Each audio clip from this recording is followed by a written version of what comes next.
राष्ट्र सर्वप्रथम, राष्ट्र सर्वप्रथम, राष्ट्र सर्वप्रथम, राष्ट्र सर्वप्रथम। राष्ट्र सर्वप्रथम की बात कार्यक्रम में आप सभी राष्ट्रवासियों का हार्दिक स्वागत है। भारत राष्ट्र समिति की MLC के कविता ने हैदराबाद के धरना चौक पर 72 घंटे की भूख हड़ताल शुरू की। बिहार के नेता प्रतिपक्ष तेजस्वी यादव के खिलाफ पटना के दीघा पुलिस स्टेशन में शिकायत दर्ज कराई गई है कि उनके पास अलग अलग नंबर वाले 2 वोटर कार्ड हैं। दिल्ली में सुबह एक दर्दनाक घटना घटी। हाल ही में दिल्ली सरकार द्वारा शुरू की गई DTC देवी बस चालक ने बस से अपना नियंत्रण खो दिया, जिसके बाद बस ने कई गाड़ियों को टक्कर मार दी। संसद के उच्च सदन में झारखंड के पूर्व मुख्यमंत्री और झामुमो के संस्थापक शिबू सोरेन को श्रद्धांजलि अर्पित की गई, जिनका आज लंबी बीमारी के बाद राष्ट्रीय राजधानी में निधन हो गया। उत्तर प्रदेश में गंगा, यमुना और उनकी सहायक नदियों का जल स्तर बढ़ रहा है। यमुना में आई बाढ़ के कारण फतेहपुर जिले में कानपुर बांदा मार्ग पर यातायात पूरी तरह ठप हो गया। पश्चिम बंगाल की मुख्यमंत्री ममता बनर्जी और उनकी पार्टी तृणमूल कांग्रेस ने दिल्ली पुलिस पर बांग्ला को कथित तौर पर बांग्लादेशी कहने का आरोप लगाते हुए जमकर निशाना साधा। कोलकाता जा रहा एयर इंडिया एक्सप्रेस का एक विमान तकनीकी खराबी के कारण रविवार शाम बेंगलुरु लौट गया। पटना में 442 करोड़ रुपए की लागत से बने डबल डेकर फ्लाईओवर का एक हिस्सा उद्घाटन के 2 महीने बाद ही भारी बारिश के कारण धंस गया। चाणक्यपुरी के उच्च सुरक्षा वाले राजनीतिक परिक्षेत्र में एक चौंकाने वाली घटना में कांग्रेस सांसद आर सुधा नियमित सैर पर निकली तो चैन स्नैचर्स का शिकार बन गई। कांग्रेस अध्यक्ष मल्लिकार्जुन खड़गे ने झारखंड मुक्ति मोर्चा के संस्थापक शिबू सोरेन के निधन पर शोक व्यक्त करते हुए कहा कि झामुमो नेता ने अलग झारखंड प्रदेश और वहां के लोगों के जल जंगल, जमीन के अधिकार तथा आदिवासी संस्कृति के संरक्षण के लिए आजीवन संघर्ष किया।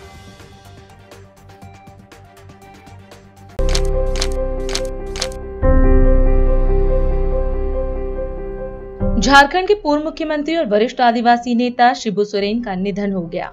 81 वर्ष की उम्र में उन्होंने दिल्ली के सर गंगाराम अस्पताल में अंतिम सांस ली। वे पिछले कई दिनों से किडनी संबंधी बीमारी से जूझ रहे थे और इलाज के दौरान उनका निधन हुआ। आपको बता दें कि शिबू सोरेन झारखंड के मौजूदा मुख्यमंत्री हेमंत सोरेन के पिता थे और 3 बार राज्य के मुख्यमंत्री रहे। प्रदेश के आदिवासी समुदाय में उनका विशेष प्रभाव था। लोग उन्हें स्नेहपूर्वक दिशोम गुरु कहकर पुकारते थे। शिबू सोरेन का जीवन आदिवासी अधिकारों और सामाजिक न्याय की लड़ाई को समर्पित रहा। उनके निधन की खबर मिलते ही झारखंड सहित पूरे देश में शोक की लहर दौड़ गई। सभी प्रमुख राजनीतिक दलों ने उन्हें श्रद्धांजलि दी। वहीं प्रधानमंत्री नरेंद्र मोदी भी सर गंगाराम अस्पताल पहुंचे और शिबू सोरेन को अंतिम श्रद्धांजलि अर्पित की। प्रधानमंत्री ने मुख्यमंत्री हेमंत सोरेन से मुलाकात कर अपनी संवेदनाएं प्रकट की और कहा कि वे गरीबों, वंचितों और विशेष रूप से जनजातीय समुदाय के उत्थान के लिए समर्पित रहे। झारखंड की राजनीति में शिबू सोरेन का योगदान कभी भुलाया नहीं जा सकेगा। जनपद सहारनपुर में आज विभिन्न लोक कल्याणकारी परियोजनाओं के लोकार्पण का भव्य कार्यक्रम आयोजित किया गया। इस अवसर पर मुख्यमंत्री योगी आदित्यनाथ ने 381 करोड़ रुपए की परियोजनाओं का शुभारंभ किया। मुख्यमंत्री ने कहा कि स्मार्ट सिटी मिशन के तहत सहारनपुर तेजी से विकास की ओर बढ़ रहा है। उन्होंने कहा कि डबल इंजन की भाजपा सरकार सहारनपुर को नई पहचान दिला रही है और यहाँ चल रही योजनाएं आमजन के जीवन में बड़ा परिवर्तन लाएंगी। स्मार्ट सिटी मिशन सहारनपुर के अंतर्गत आज की इस योजनाओं का लोकार्पण कार्यक्रम में उपस्थित सहारनपुर से जुड़े हुए मेरे सभी उपस्थित बहनों और भाइयों, नगर निगम के सभी पार्षदगण, मैं सबसे पहले सहारनपुर महानगर में स्मार्ट सिटी मिशन के अंतर्गत 381 करोड़ रुपए की लागत की इन परियोजनाओं के लिए सहारनपुर वासियों को हृदय से बधाई देता हूं। बहनों और भाइयों, जब सहारनपुर की हम बात करते हैं तो ये प्रदेश का सबसे कोने का जनपद पड़ता है और कोने का जनपद होने के नाते पिछली सरकारों में उपेक्षित पड़ा हुआ था। विकास यहां तक पहुंच ही नहीं पाता था। परिणाम था यहां से पलायन होने लग गया था। लोगों में हताशा निराशा थी।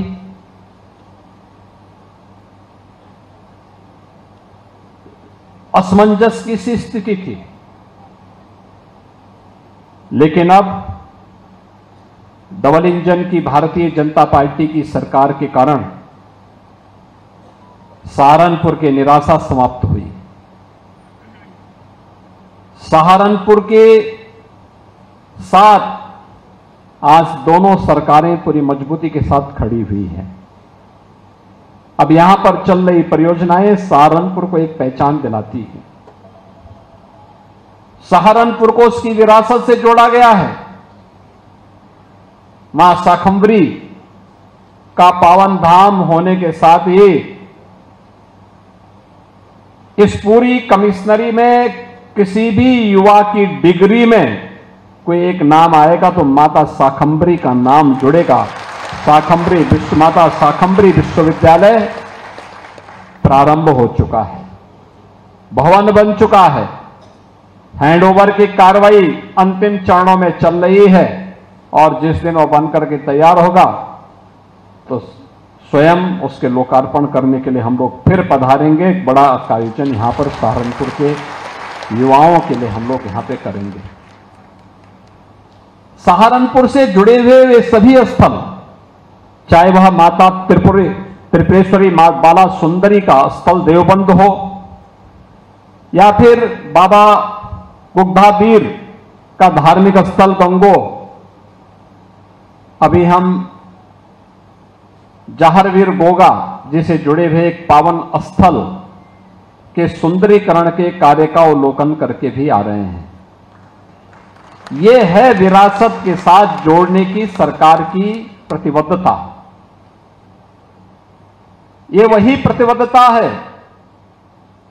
जो विरासत का संरक्षण भी करती है और आम नागरिक को विकास के साथ भी जोड़ती है। और सहारनपुर को तो हम लोगों ने इस पे आगे बढ़ाने का काम किया, लेकिन साथ साथ खुर्जा में, अलीगढ़ में, ऐसे ही मुरादाबाद में, कन्नौज में, आगरा, कानपुर या फिर आप पूर्वी उत्तर प्रदेश में जाएंगे तो भदोही का कारपेट है, वाराणसी की साड़ी है, आजमगढ़ के मुबारकपुर का ब्लैक पॉटरी है, गोरखपुर का टेराकोटा है। हर एक जनपद अपनी एक नई उत्पाद के साथ अपनी पहचान को समेट करके आगे बढ़ रहा है और इसी के लिए प्रधानमंत्री जी ने कहा है वोकल फॉर लोकल। आत्मनिर्भरता के लक्ष्य को प्राप्त करके ही कोई देश स्वावलंबी बन सकता है, सशक्त बन सकता है। और याद रखना, विकसित भारत की आधारशिला भी यही हमारा स्थानीय उत्पाद बनेगा। यही स्थानीय उत्पाद हमारा बनने वाला है जो उसको एक नई पहचान देने वाला है, एक नई पहचान दिलाएगा। उस पहचान को आगे बढ़ाने के लिए ही आज हम सब आपके पास आए हैं। दिल्ली के विज्ञान भवन में कांग्रेस ने राष्ट्रीय कानूनी सम्मेलन आयोजित किया। सम्मेलन का विषय संवैधानिक चुनौतियां, परिप्रेक्ष्य और समाधान रहा। इस मौके पर कांग्रेस अध्यक्ष मल्लिकार्जुन खड़गे, नेता प्रतिपक्ष राहुल गांधी समेत कई वरिष्ठ नेता मौजूद रहे। इस अवसर पर खड़गे ने कहा कि भारत का संविधान केवल कानूनी दस्तावेज नहीं है बल्कि लोकतंत्र की आत्मा है। उन्होंने कहा कि यह हर नागरिक को न्याय, स्वतंत्रता, समानता और भाईचारे का अधिकार देता है। उन्होंने बताया कि संविधान की रक्षा में राहुल गांधी की भूमिका अहम रही है। साथ ही न्यायपालिका, चुनाव आयोग और मीडिया की स्वतंत्रता को लोकतंत्र की रीढ़ बताया। Pathways and perspective 2 अगस्त 2025 इसका जो सम्मेलन यहाँ पर हो रहा है और जिसकी तैयारी बड़ी जोर से आप लोगों ने किया है, इसीलिए पहले तो मैं आप सभी को धन्यवाद देता हूँ। आज हम एक अत्यंत महत्वपूर्ण विषय कॉन्स्टिट्यूशनल चैलेंजेस और पाथवेज एंड प्रोस्पेक्टिव्स पर चर्चा के लिए यहाँ आए हैं। हम सब जानते हैं कि भारत का संविधान सिर्फ एक कानूनी दस्तावेज नहीं है, जैसा कि इसका जिक्र राहुल गांधी जी ने भी किया और सिंघवी जी ने भी किया, बल्कि ये हमारे लोकतंत्र की आत्मा है। ये प्रत्येक भारतीय को न्याय, स्वतंत्रता, समानता और भाईचारे का अधिकार देता है।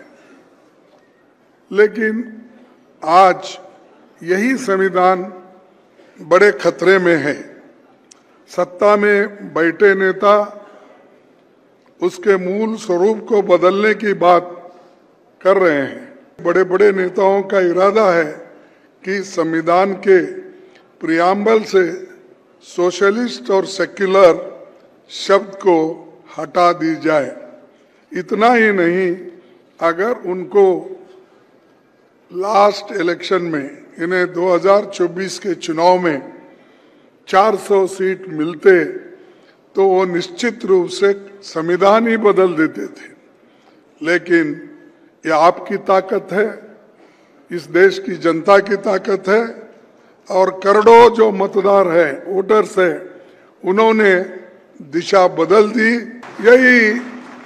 यही हमारा बहुत बड़ा अचीवमेंट है और उसका क्रेडिट राहुल गांधी जी को जाता है, क्योंकि उन्होंने कॉन्स्टिट्यूशन को छोड़ा ही नहीं। संविधान बचाओ की जो मुहिम उन्होंने चलाई और वो संविधान का किताब हर जगह उन्होंने जो लोगों के सामने पेश किया, उससे आज 400 सीट उनको मिल नहीं पाए। संविधान जो खतरे में था उसको अगर किसी ने बचाया तो हमारे अपोजिशन लीडर राहुल गांधी जी ने बचाया। लोकतंत्र की रक्षा की जिम्मेवारी तो न्यायपालिका, चुनाव आयोग और मीडिया की होती है, इसीलिए इनकी स्वतंत्रता जरूरी है। लेकिन जब एक न्यायाधीश धर्म विशेष के लोगों के लिए अपशब्द से संबोधन करे और उस पर कोई कार्रवाई ना हो, और जब सरकार मुख्य चुनाव आयुक्त की नियुक्ति की प्रक्रिया से चीफ जस्टिस ऑफ इंडिया को हटा दे या मीडिया पूंजीपतियों के माध्यम से नियंत्रित करे, तो ये लोकतंत्र नहीं, ये तानाशाही है। और अब आप और हम सब जब मिल के काम करते हैं तो हमको कोई डरा नहीं सकता। तो इसीलिए हमको ये देखना होगा कि एक तरफ न्यायपालिका, चुनाव आयोग, जांच एजेंसियों को राजनीतिक हस्तक्षेप से मुक्त करना होगा। शिक्षा, स्वास्थ्य और रोजगार को प्राथमिकता देनी होगी। चुनावी प्रक्रिया को स्वतंत्र और निष्पक्ष बनाना होगा। मैं श्री अभिषेक मनु सिंघवी जी का और उनके साथियों का अभिनंदन करता हूं कि उन्होंने आज एक कार्यक्रम आयोजित किया और अपने को दिल की बात बोलने के लिए मौका दिए।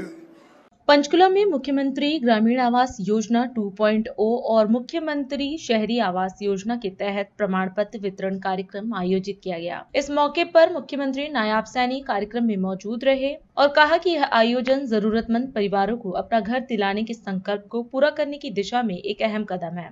उन्होंने बताया कि शहरी आवास योजना के तहत 1144 लाभार्थियों को अंतरिम मलकियत प्रमाण पत्र वितरित किए गए हैं, जबकि ग्रामीण योजना के तहत 58 गांवों के 3884 लाभार्थियों को प्लॉट आवंटन पत्र सौंपे गए। आज आप सब माता मनसा देवी के चरणों में पंचकुला की इस पावन धरती पर हम सब जरूरतमंद परिवारों के अपने घर के सपने को पूरा करने के लिए आज हम सब एकत्र हुए हैं। मैं सबसे पहले आप सभी का दिल से स्वागत करता हूं, आप सभी का अभिनंदन करता हूं। मेरे लिए बड़े गर्व की बात है। यह भी खुशी का दिन है कि आज का दिन सिर्फ एक समारोह नहीं है, बल्कि हरियाणा के हर एक उस नागरिक के सपनों को ये साकार करने का दिन है जिसने अपने घर का सपना देखा है। मुझे खुशी है, आज मुझे खुशी है कि आज ही मुख्यमंत्री आवास योजना शहरी के तहत जगाधरी के सेक्टर 23 में 1144 लाभार्थियों को अंतरिम मलकियत के प्रमाण पत्र भी वितरित किए जा रहे हैं। इसके साथ ही मुख्यमंत्री ग्रामीण आवास योजना शहरी, ग्रामीण आवास योजना 2.0 के तहत आज, जिसका हमारे साईं साहब ने भी जिक्र किया है, उसके बारे में बताया है कि 58 गांव के आज 3884 हमारे जो लाभार्थी हैं उनको प्लाटों के आवंटन पत्र भी आज यहां पर दिए जा रहे हैं। इसके लिए मैं आप सबको बहुत बहुत बधाई देता हूं, शुभकामनाएं देता हूं। अभी समय है एक ब्रेक का, हम चलते हैं ब्रेक पर। आप कहीं जाए नहीं, छोटा सा ब्रेक। श्रेया फर्निशिंग लेकर आया है आपके लिए होम कलेक्शन, जिसमें आपको मिलता है upholstery fabric, designer curtains, home and office decoratives, carpets and sofa cover कम से कम दाम में कीर्ति नगर में आपके लिए उपलब्ध है। Powered by Kamal Buildtech Private Limited, fulfilling promises. With our professional team and experience of delivering projects in past, we guarantee you peace of mind and top quality work in an affordable price. राष्ट्र सर्वप्रथम की बात कार्यक्रम में break के बाद एक बार फिर आप सभी राष्ट्रवासियों का स्वागत है। दौसा के डूंगरपुर गांव में जल जीवन मिशन के तहत इसरदा दौसा पेयजल परियोजना का शिलान्यास किया गया। इस अवसर पर मुख्यमंत्री भजनलाल शर्मा भी मौजूद रहे। मुख्यमंत्री ने कहा कि दौसा में पारंपरिक बावड़ियों के जरिए जल संरक्षण होता रहा है। उन्होंने बताया कि राजस्थान में जल बचाने की समृद्ध परंपरा रही है और इसी सोच के तहत वंदे गंगा जल संरक्षण अभियान की शुरुआत की गई। उन्होंने विश्वास जताया कि इस अभियान से राज्य के तालाब और सरोवर जल से भरे रहेंगे। वहीं कार्यक्रम में मुख्यमंत्री ने पेयजल परियोजना के उद्देश्यों और लाभों की विस्तार से जानकारी दी। भाई और बहनों, माननीय डॉक्टर किरोड़ीलाल मीणा जी कह रहे थे, लेकिन मैं आपसे एक बात और कहना चाहता हूं कि ये हमारा दौसा बहुत ही सुंदर है। अभी जब मैं हेलीकॉप्टर से आ रहा था तो मैंने डॉक्टर साहब से कहा, जवाहर सिंह जी से मैं कह रहा था कि बारिश से कितना हरित में हमारा दौसा हो रहा है। चारों तरफ देख रहे हो, खेतों में पानी भी भर रहा है, हरियाली भी है और फसल भी अच्छी है। निश्चित रूप से इसे देख करके मन प्रसन्न होता है, क्योंकि दौसा को वैसे भी देवभूमि कहा जाता है। पावन धाम, ऐसे धाम यहाँ न केवल राजस्थान नहीं बल्कि देश के अन्य राज्यों में श्रद्धालु यहाँ आते हैं। दौसा की स्वादिष्ट डोबठा मिठाई जहाँ कहीं रिश्तेदारी में जाते हैं तो उसे लेकर के जाते हैं। और अब तो ये सावन का महीना है, आज तो रामविलास जी की सभी बहनें आई हैं, तो रामविलास जी का घर मिठाई से भर रहा है। मेरे को बता रहे हैं सभी लेकर के आई हैं और मिठाई आई है, क्योंकि रक्षाबंधन का त्योहार आ रहा है और सावन में कोई जाता है तो खाली हाथ हमारी बहन बेटी नहीं आती है, कुछ ना कुछ लेके आती है कि नहीं आती है। हमारी बहनें बेटी आती है ना, सभी लेकर के आई हैं। यहां का दौसा का शिल्प विरासत की एक अनोखी पहचान है। हैंडमेड की दरिया विदेश में खूब जाती हैं। हमारे देश के यशस्वी प्रधानमंत्री कहते हैं वोकल फॉर लोकल। अगर हमारे उत्पादनों को हम आगे बढ़ाएंगे तो हमारा जिला भी मजबूत होगा और हमारा प्रदेश भी मजबूत होगा और देश भी मजबूत होगा। यहाँ की आबानेरी की चांद बावड़ी केवल राजस्थान में नहीं दुनिया में आकर्षण करने का काम करती है। और सबसे बड़ी बात यह है कि हम जल संरक्षण की बात करते हैं। अगर कोई जल संरक्षण की बात करे तो दौसा से सीखे, क्योंकि यहाँ की जो बावड़ियां हैं, तालाब हैं, वो जल संरक्षण का काम करते हैं। और इसीलिए हमने जल संरक्षण की हमारी परंपरा रही है, हमारी दूरदर्शिता को दर्शाती है। और इसीलिए हमने वंदे गंगा जल संरक्षण अभियान राजस्थान के अंदर प्रारंभ किया था। और आज मैं कह सकता हूं कि वंदे गंगा जल संरक्षण अभियान के माध्यम से आज पूरे राजस्थान के अंदर तालाब हैं, सरोवर हैं, पोखर हैं, नदी हैं, नाले हैं, पूरी तरह से भरे हुए हैं। क्योंकि जब हम मन से काम करते हैं तो बंसी वाला भी साथ देता है और बंसी वाले ने भी बारिश की मेहरबानी की है, अच्छी तरह से बारिश हो रही है। मित्रों, अभी आपने देखा होगा हमने ईसरदा परियोजना का हमने शिलान्यास किया है। ईसरदा दौसा पेयजल परियोजना जो 350 करोड़ रुपए के कार्यों का शिलान्यास आज हमने किया है। इसके तहत 8 स्वच्छ जलाशयों को पानी आएगा, 5 पंप हाउस, 47 उच्च जलाशयों का निर्माण किया जाएगा।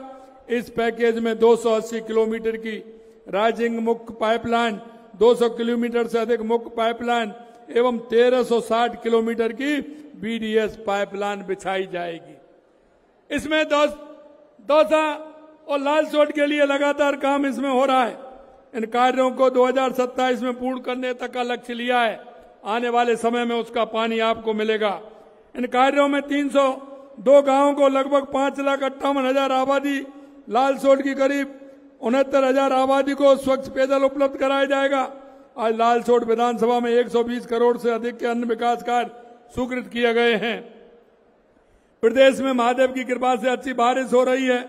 ईसरदा बांध में खूब पानी आ गया है। ये सीजन के मौसम में पौधे लगाने का मौसम है। मैं आपसे इतना कहता हूं कि एक पेड़ मां के नाम अवश्य लगाएं, जिससे हमारा पर्यावरण ठीक रहे।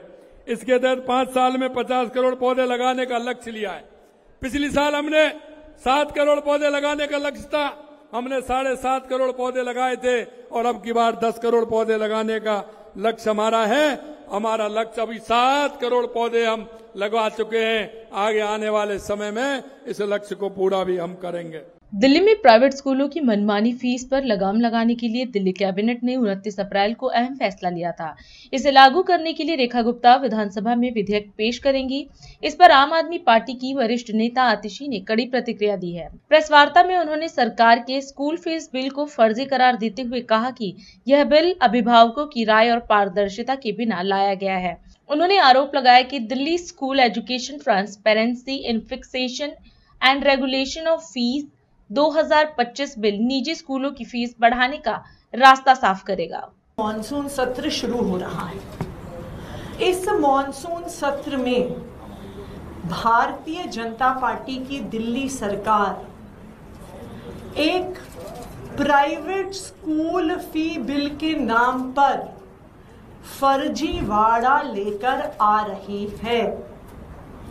जो बिल दिल्ली विधानसभा में टेबल किया जाएगा, जो विधायकों को 2 दिन पहले दिया गया है, Delhi school education transparency in fixation and regulation of fees bill 2025, ये बिल सिर्फ और सिर्फ प्राइवेट स्कूल्स की फीस बढ़ सके, प्राइवेट स्कूल के मालिकों के हित में बनाया गया बिल है।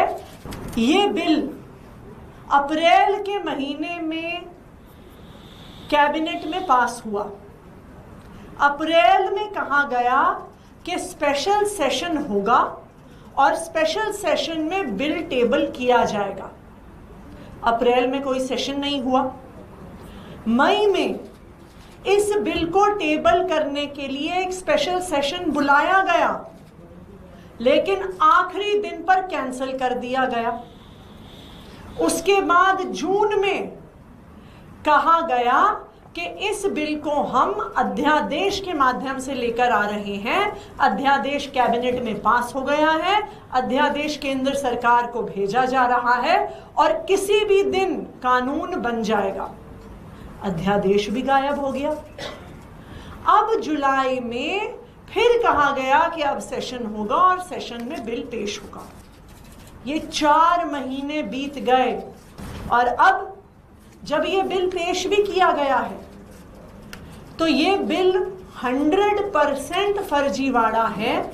ये बात इससे पता चलती है कि इस साल जो 2025-26 में प्राइवेट स्कूलों ने बेधड़क फीस बढ़ाई है, उस फीस को कंट्रोल करने का कहीं पर इस बिल में प्रावधान नहीं है। दूसरी बात, इस 13 पन्ने के बिल में कहीं पर भी प्राइवेट स्कूल के खातों को ऑडिट करने का प्रावधान नहीं है। यानी प्राइवेट स्कूल मनगढ़ंत फीस बढ़ा सकते हैं, कह सकते हैं जी हमने इस चीज पर खर्चा किया, उस चीज पर खर्चा किया, लेकिन किसी को पता ही नहीं चलेगा। और आखिरी बात, स्कूल की फीस बढ़ाने वाली कमेटी की अध्यक्षता कौन करेगा? प्राइवेट स्कूल की मैनेजमेंट करेगी। वही मैनेजमेंट जिसके खिलाफ माता पिता 40 डिग्री में सड़कों पर उतरकर प्रोटेस्ट कर रहे हैं।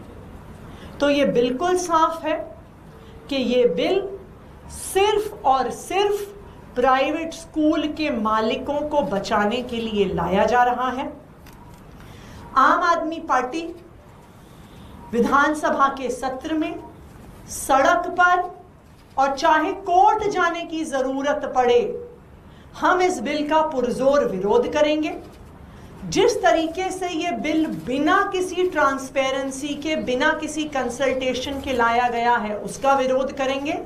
और जो बिल में प्राइवेट स्कूलों को बचाने के प्रावधान है, उसका विरोध करेंगे।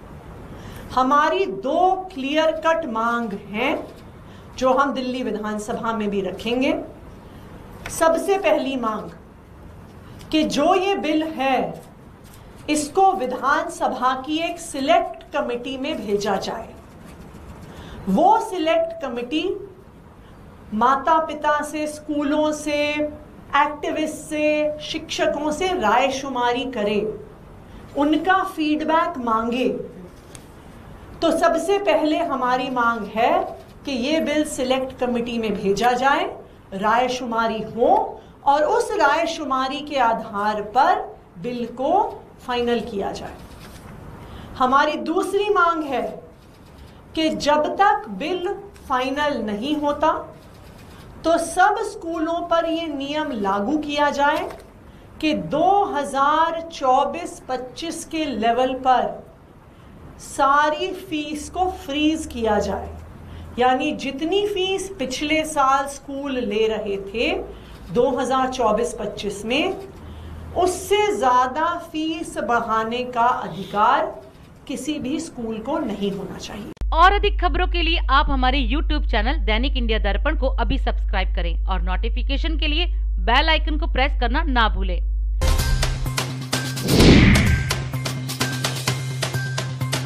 आज हम इस कार्यक्रम में आपसे विदा लेते हैं। आप अन्य खबरों के लिए बने रहे। राष्ट्र सर्वप्रथम, वंदे मातरम, जाग उठा है भारत। राष्ट्र सर्वप्रथम